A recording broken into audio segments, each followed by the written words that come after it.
Bonsoir, bienvenue à Horizon Hand.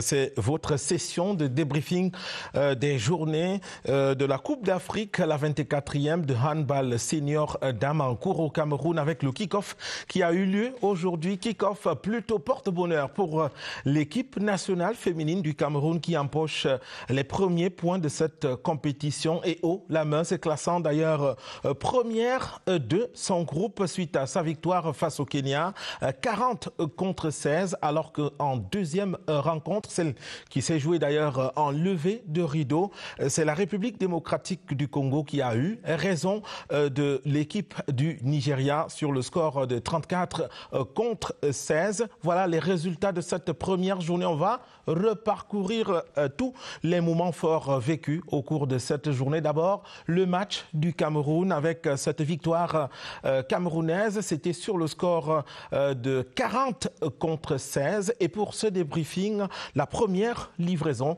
vous aurez les éclairages sur ce plateau d'un international camerounais. Il a offert des trophées avec ses coéquipiers à MINU de Yaoundé, à TKC, aux Forces armées et police également, avant d'être international camerounais. C'est Yannick Bindi. Il est avec nous dans ce studio. Yannick, bonsoir. Bonsoir. Merci d'être venu. Le Cameroun qui l'emporte dès sa première sortie, qu'est-ce que cela vous fait ? Ça me fait beaucoup plaisir. Et surtout que c'est une CAN que nous attendons et que nous voulons réaliser un rêve qui est d'être champion d'Afrique sur le territoire. Et je félicite encore les filles pour cette victoire. Pourquoi vous les félicitez ? Je les félicite parce que dans le clé de jeu, les premiers matchs sont souvent difficiles, surtout à domicile avec le public. Certes, il y a le Covid, mais techniquement, pour s'imposer avec une équipe qui n'a pas le même niveau que soi, le niveau de jeu soit un peu biaisé. Mais là, elles ont fait l'effort de s'appliquer. Même comme il y a eu quelques déchets, mais elles ont gagné comme il le fallait. Et là, nous sommes tous juste contents. Ah oui, c'était juste après la cérémonie d'ouverture de cette compétition tenue aujourd'hui. D'abord, les moments forts de cette rencontre du Cameroun, on peut les revoir, la réalisation nous le permettra. Quelques images de cette rencontre entre le Cameroun et le Kenya. Et gagné. Voilà. Le Cameroun. Vous savez qu'en tant qu'ancien entraîneur de cette équipe, 40 et connaissant l'esprit qui règne dans ce groupe, on peut dire que nos prévisions sont respectées. 40-16. Ouais. Il faut garder la cage inviolée. Je crois qu'il n'y a pas de faute. Ouais. Le bras sera levé tout de suite. The Kenyans, good luck girls of Kenya. Luck hasn't favored them this evening. 10 secondes à jouer. As supporters of the handball lionesses of Cameroon continue celebrating the country's first victory in this competition. Fin du match. Voilà, bravo le Cameroun. It's all over. Fin du match, les Lions indomptables gagnent leur première rencontre de cette CAN par la plus belle des manières. Voilà. 40. Fin du match. Bien joué. Ici au Palais Polyvalent des Sports. Ouais. Match d'ouverture. Coup de chapeau. Il faut dire que ce match s'est joué sur 2 temps. Oui. On a dit qu'il allait ressembler au premier match. Et vous avez observé que le Cameroun a d'abord commencé par une défense 1-5. Et maintenant... Voilà, c'était donc quelques moments forts de cette rencontre entre le Cameroun et le Kenya. Match liminaire pour ce qui est du Cameroun et du Kenya. Victoire des Camerounaises, donc 40 contre 16. C'est le meilleur score des deux rencontres de cette journée. Ce score, justement, nous intéresse. Yannick, quand d'entrée donc de compétition, vous avez un tel écart, 40 points pour vous et 16 pour l'adversaire. C'est de bon augure pour la suite? Forcément, c'est de bon augure, surtout lorsqu'on applique la consigne et surtout qu'on respecte les normes de jeu. Et bon, pour nous, lorsque nous regardons la philosophie du match avec l'adversaire d'aujourd'hui, on pouvait faire mieux. Mais comme je vous l'ai dit au début, c'est un début d'entrée, c'est une entrée en compétition, ce qui fait que les filles ils cherchent encore des marques. Et après cela, j'estime qu'au prochain match, elles vont faire mieux que cela. Yannick, racontez-nous un peu le match que vous avez regardé. Comment s'est comportée l'équipe camerounaise? Quelles sont les failles qu'elles ont exploitées et auraient dû exploiter?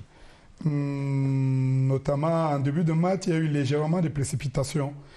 Et après, dans le système général de jeu, et elles ont relâché. Bon, en fait, pour moi, elles ont sous-estimé légèrement l'adversaire. C'est pourquoi, entre les transitions de jeu, l'adversaire qui jouait légèrement en mouvement avait les occasions de marquer des buts. Parce que c'est une équipe qu'on pouvait taper sans marquer 16 buts. On pouvait les gagner sans marquer 10 buts. Mais réellement, les filles, elles savaient que le match à leur portée. L'adversaire n'avait pas un niveau élevé.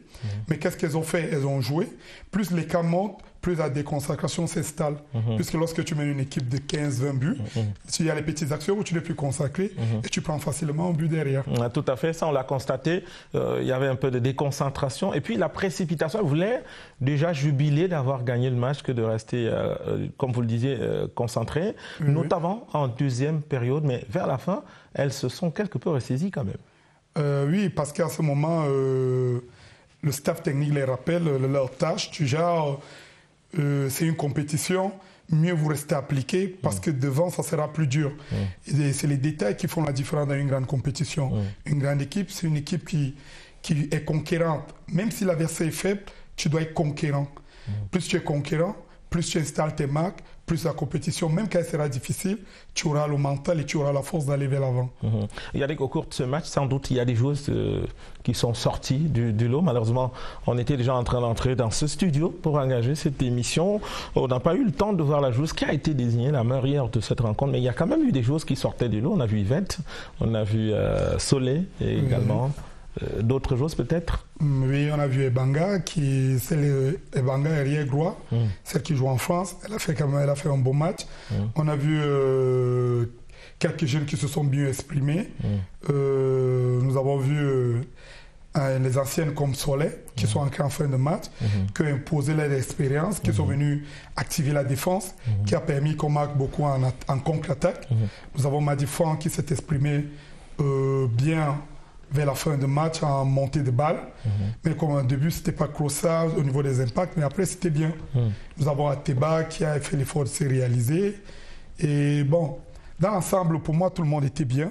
Il y a eu quelques petits déchets, mais c'était bien dans l'ensemble. Est-ce que vous avez l'impression que les 6 qui sont les plus anciennes, qui ont déjà participé au moins à 3 CAN ici, ont vraiment apporté de leur expérience?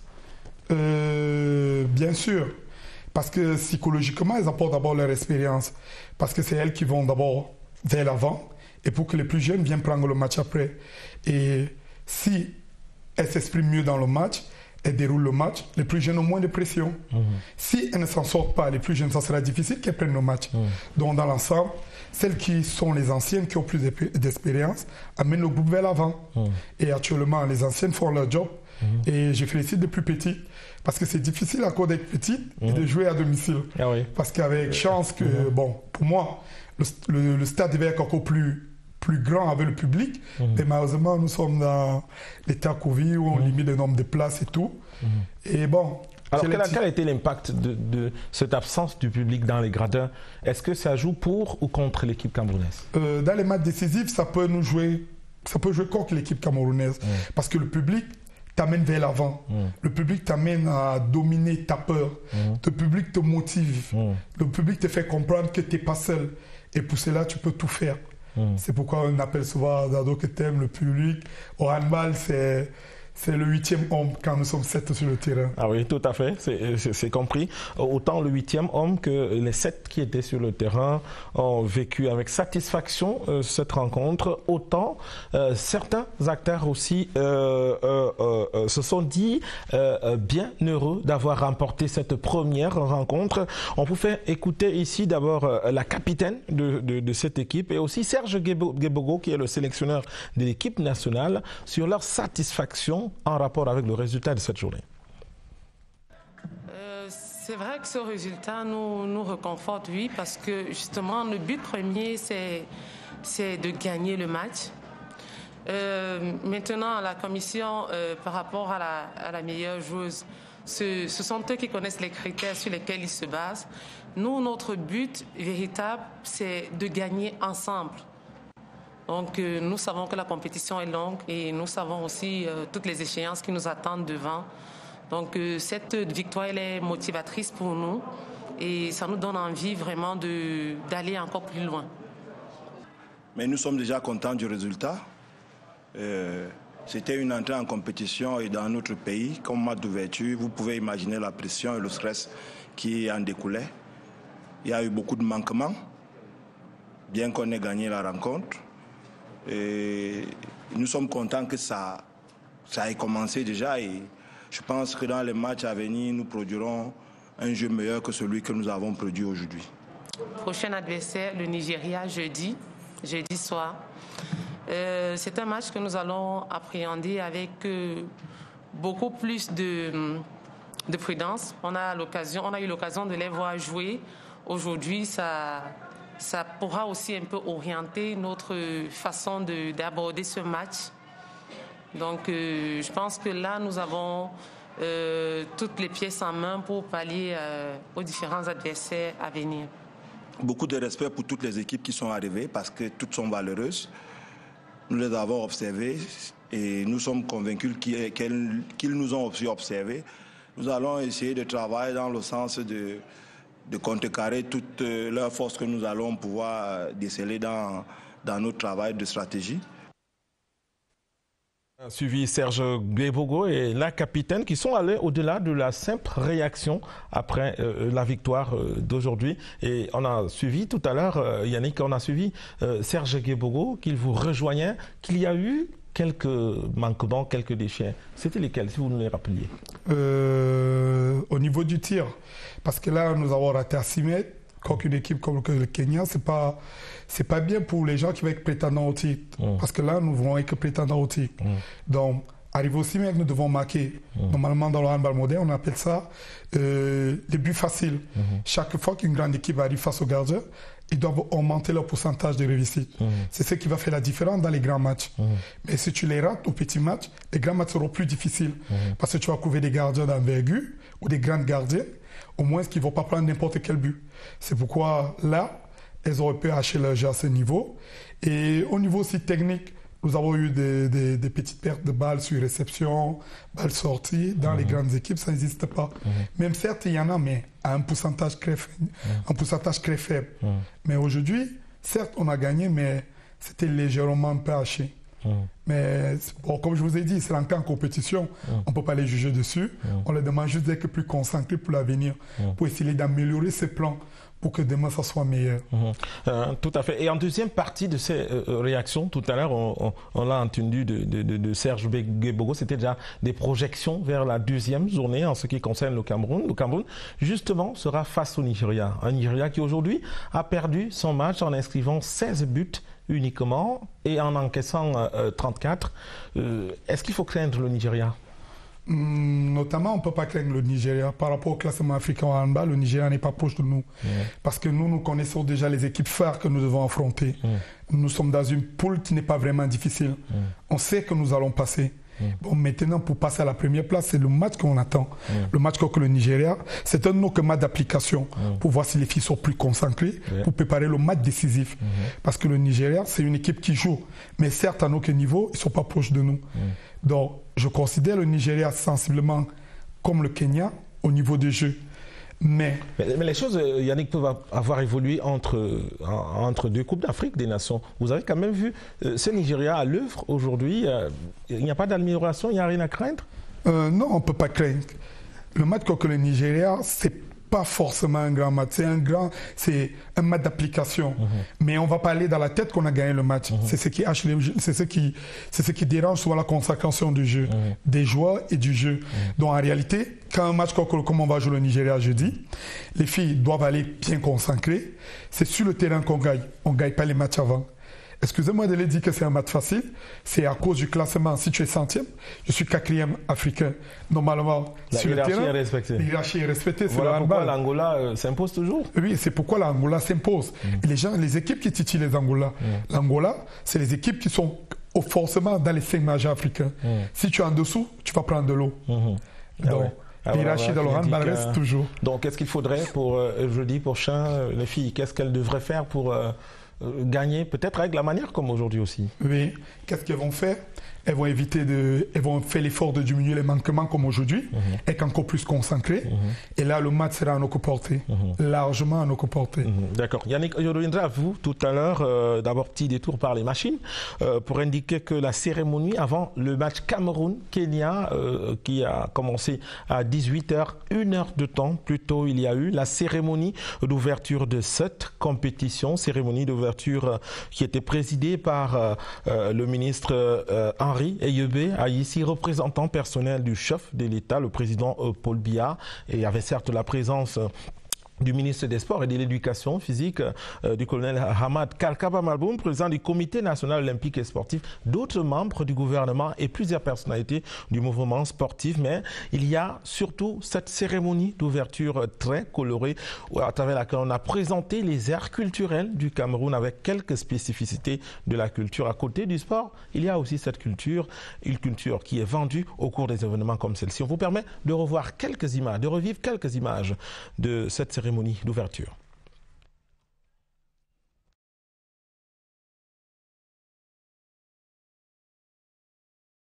Peut-être un peu plus tard, je vous donne plutôt la possibilité donc d'écouter celui qui représentait le président de la République à cette ouverture de la compétition. Il a dit sa satisfaction après le spectacle vécu avant de souhaiter bonne chance à chacune des équipes participantes.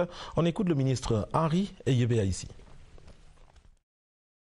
Nous venons d'assister ici à Yaoundé à la cérémonie officielle d'ouverture et à la première rencontre, au premier match de cette 24e édition de la Coupe d'Afrique Senior Dames de handball.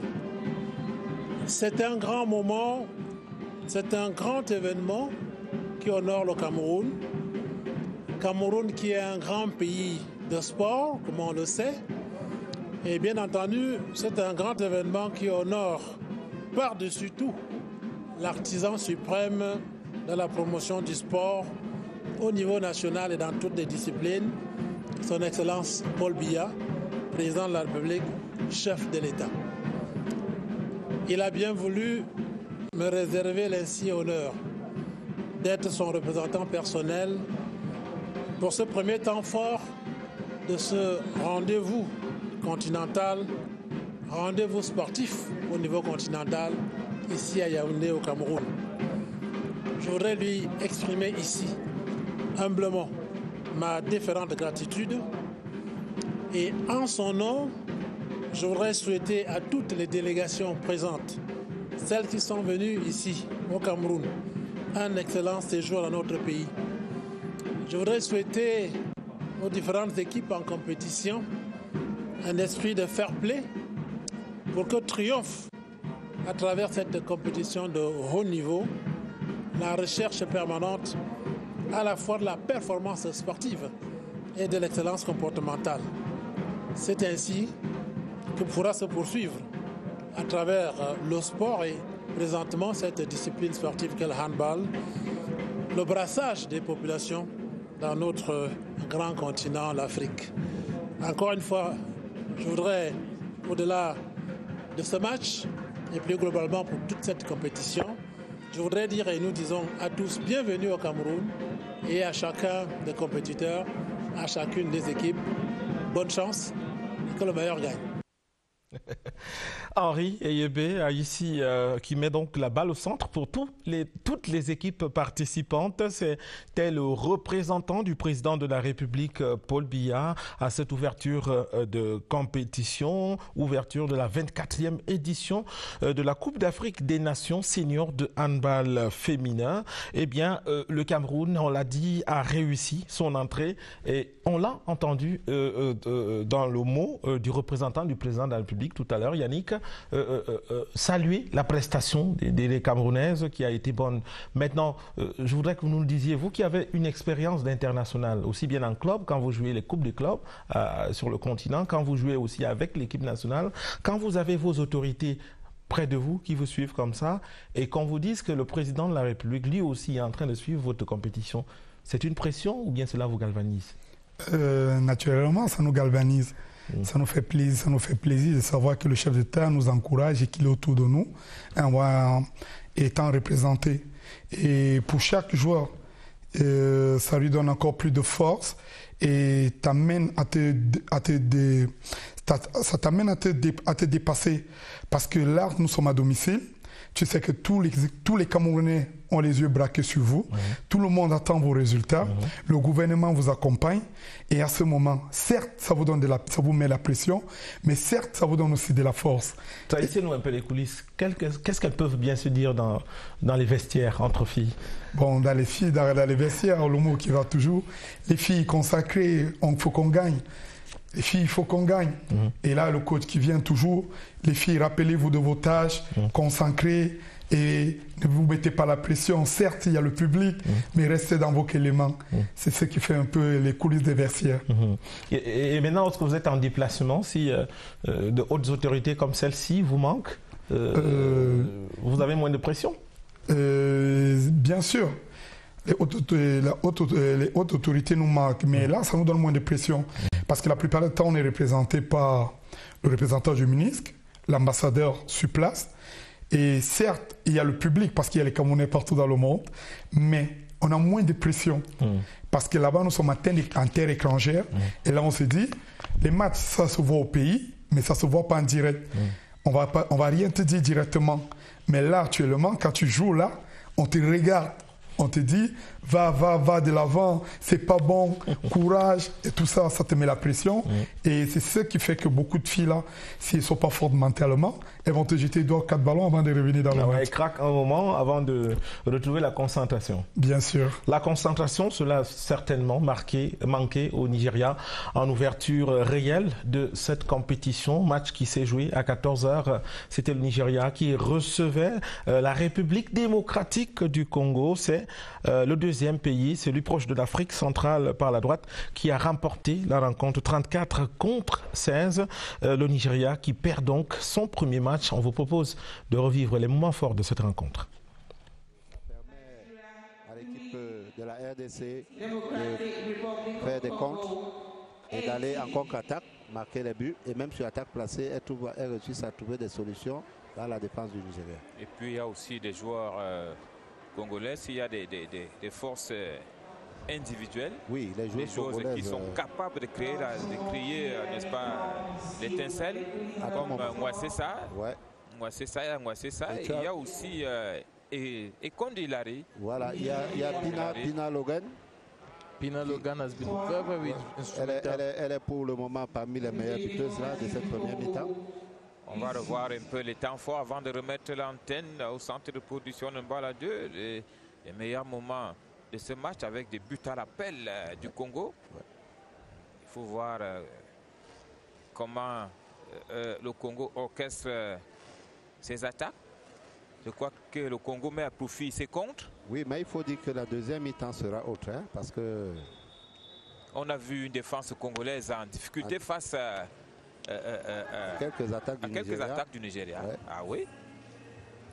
Elle commet assez de fautes, cette défense congolaise. Nous espérons que la deuxième mi-temps va nous donner un peu plus d'attractivité dans le jeu pour que les spectateurs et les téléspectateurs puissent s'en régaler. Et nous allons remettre l'antenne au centre de production de la CRTV Mbala 2 pour le début de cette deuxième manche. À vous. Victoire, c'est bon pour le moral, belle entame. Elle exhibe les drapeaux. Alors, c'est ça, Christiane. Très élégante aussi, cette joueuse. Ouais. Elle est congolaise. Ah, lui, c'est tout à fait. Elle est congolaise.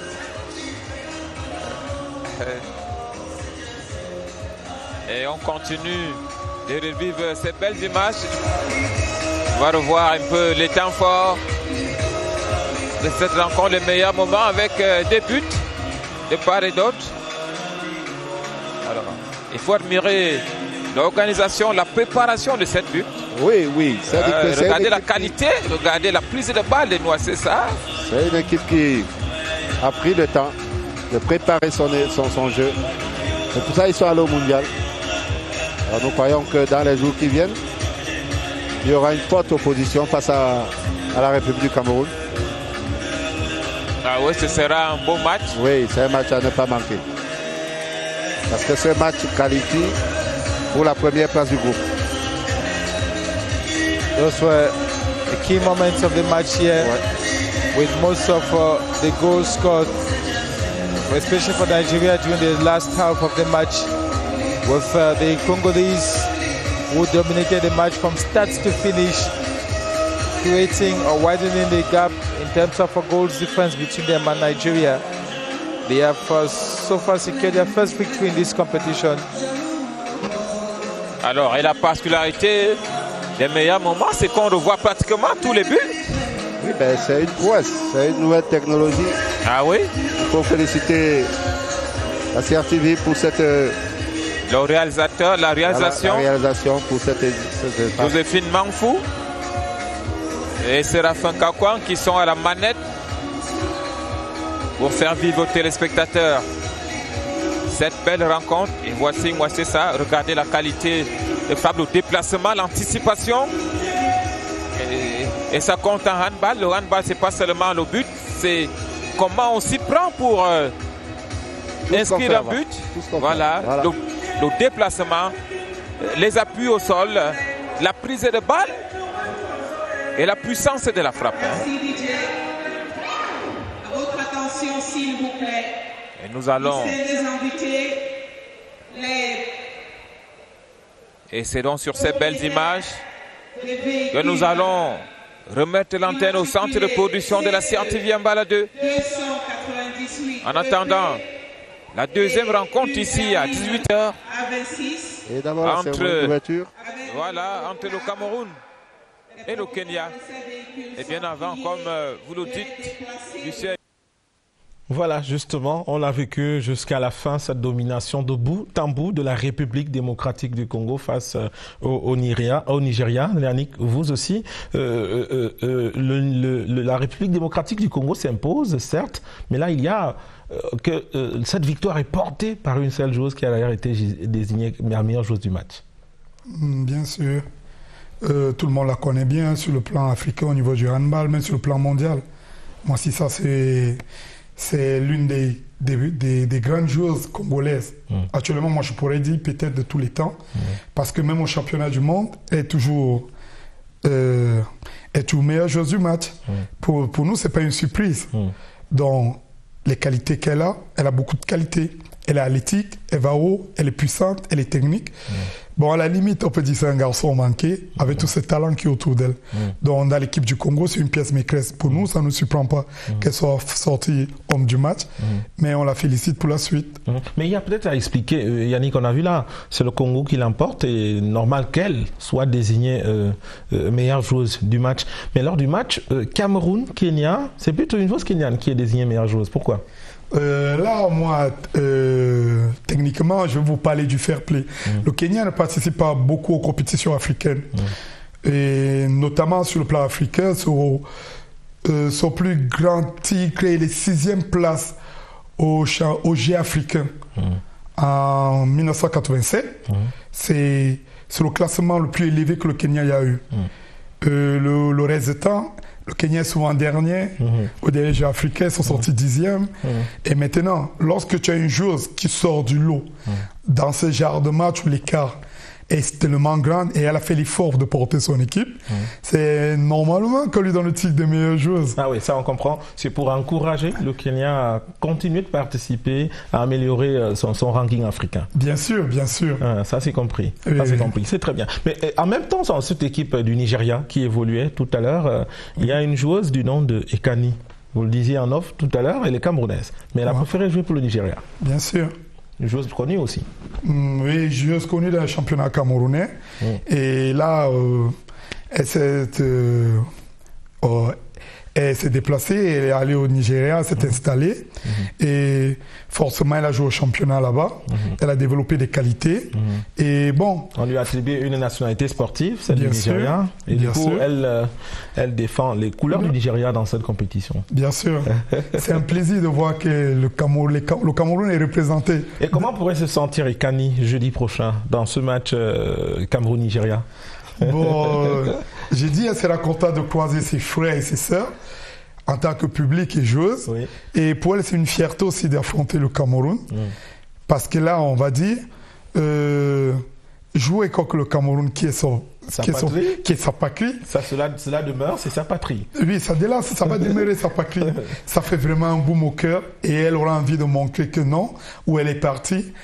Elle a développé des qualités et en tant que Camerounaise, elle représente le drapeau camerounais. Tout à fait. On va se séparer bientôt. Yannick, un coup d'œil devant pour ce qui nous attend. 4 rencontres au programme avec Madagascar contre Tunisie. Ce sera à 12h. Cap-Vert, Congo à 14h. Guinée, Sénégal à 16h. Et puis à 18h, l'Algérie recevra l'Angola. Quelles sont les affiches que vous recommandez ici? Le match de l'Angola, le match du Sénégal. Bien entendu, l'Angola qui est tenant du titre et le pays le plus titré d'ailleurs sur le continent, mais qui sera face à l'Algérie. Quelle rencontre cela peut être? Non, l'Algérie va tenir le bout, mais l'Angola va passer très fort au-dessus.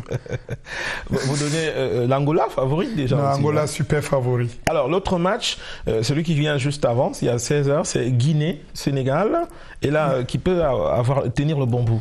Le Sénégal va tenir le bon bout, mais le match sera techniquement équilibré parce que la Guinée a beaucoup de joueuses qui évoluent à la diaspora et le Sénégal de même. Maintenant, ça va dépendre du niveau des joueuses. Il y a les joueuses qui ont un grand niveau et d'autres qui ont un niveau moyen. Donc forcément, le Sénégal va dominer, mais pas tellement parce que la Guinée va leur imposer un jeu très technique. Le Sénégal, certes technique, le match sera... C'est à couteau tiré, mais le Sénégal va quand même gagner haut la main. Autre rencontre, c'est le pays organisateur de la dernière édition de la CAN, c'est le Congo. Là, c'est la République du Congo qui recevra le Cap-Vert. Ce sera à 14h. Toutes les rencontres se jouent au Palais Polyvalent des Sports de Yaoundé. Qui pourrait bien prendre le dessus? Cap-Vert, Congo? Normalement, on va dire c'est le Congo. Mais le Cap-Vert, coup de surprise. Le Cap-Vert n'assiste pas beaucoup au championnat africain des clubs. Donc ça fait que ça fait du Cap-Vert un pays fermé au niveau du handball. Ils sont toujours surprenants. Ils ont beaucoup de joueurs dans la diaspora. Donc lorsqu'ils t'affichent une équipe, tu ne connais pas le fond de jeu de l'équipe, tu as la tendance de sous-estimer le pays, mais l'équipe après te développe un niveau de jeu très élevé. La preuve, la première participation en Coupe d'Afrique chez les garçons, ils ont fait le mondial. Ils ont beaucoup de joueurs. Actuellement, c'est un match où je ne vais pas dire aux gens le Congo va gagner. Certes, le Congo est super favori, mais là, il y a un hic. On ne sait pas ce que le Cap-Vert nous réserve. Donc, je vais dire, c'est un match, on ne sait pas qui va gagner. On y va avec de la réserve. On va avec de la réserve. Ok. Autre rencontre, Yannick, Madagascar-Tunisie. C'est enlevé de rideau, si rien n'a changé, parce qu'au dernier moment, il était question de ramener la compétition à 3 rencontres par jour au lieu de 4 comme initialement prévu. Si le calendrier a été maintenu, à l'ouverture, en levée de rideau, on aura donc Madagascar-Tunisie. Là, la Tunisie est favori. Madagascar, c'est un petit poussin de handball africain. Donc, ils ne sont pas différents du Kenya. Ce sont des équipes qui cherchent encore des marques pour s'imposer sur le plan international. Et maintenant, encore que la Tunisie, qui a déjà un nom sur le plan africain, certes, elles ont rajeuni leur équipe, mais au niveau technique, elles sont plus assises. Et Madagascar, qui cherche ses repères, c'est un match qui va se jouer, mais la Tunisie, super favori dans ce match. Merci à vous, Yannick Bindi. Peut-être un mot de fin avant de se séparer, un mot de fin en rapport avec la rencontre Cameroun-Nigeria de jeudi prochain, match de la 2e journée. Selon ce que j'ai vu aujourd'hui des 2 rencontres, je dis le Cameroun qui impose son niveau technique et sa puissance. Et c'est un match qu'on va gagner. Mais pour que gagner ce match, il faudra qu'on soit très concentré. Il ne faudra pas faire croire à l'adversaire qu'ils peuvent. Et là, le match sera facile. Mais si on n'applique pas ces 2 règles, le match sera difficile légèrement. Mais j'estime que si on est plus consacré, on va toujours le gagner. Ah, vous n'avez de cesse de le répéter sur ce plateau. Vous restez donc cohérent. On le comprend bien, vous-même international camerounais, de l'équipe nationale du Cameroun, passé par Minu, FAP, TKC, j'en oublie certainement. Merci à vous, Yannick Bindi, d'être venu avec le même plaisir. On vous retrouvera sur ce plateau de Horizon Hand qui se referme à l'instant. C'était la première édition. Vous en aurez droit chaque soir de rencontres pour le débrief. Et demain matin, donc, vous suivrez à partir de 10h le preview avec Jean Cyriac Besseux avant la prise d'antenne, juste avant les premières rencontres, les previews qui vont se suivre. Ne l'oubliez pas, toutes les rencontres seront retransmises en direct sur CRTV Sports and Entertainment et CRTV Wet. Au revoir.